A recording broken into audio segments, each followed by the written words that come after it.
1 अक्टूबर तो ट्रेलर था, ईरान पूरी पिक्चर किस तारीख को दिखाएगा, इसका फैसला जनरल इस्माइल कानी पर छोड़ दिया गया है। इस्माइल कानी यानी ईरान की कुद्स फोर्स का वो कमांडर जिसके मारे जाने की खबर वायरल है। इस्माइल कानी यानी ईरान का वो कमांडर जिसने जनरल कासिम सुलेमानी की जगह ली है।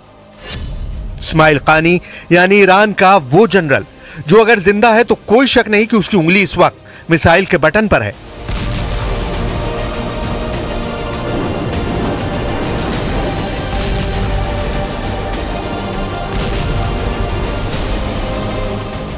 चार अक्टूबर को तेहरान में जुमे की नमाज पढ़ाकर ईरान के सुप्रीम कमांडर अली खामेनेई ने बताया था कि इजराइल की उल्टी गिनती शुरू हो गई है, लेकिन इस दौरान ना तो कुद्स फोर्स के कमांडर जनरल कानी को देखा गया और ना ही इसके बाद कोई खबर आई। जब जनरल इस्माइल कानी को 27 सितंबर के बाद से नहीं देखा गया तो अफवाहें खबरों में तब्दील हो गई।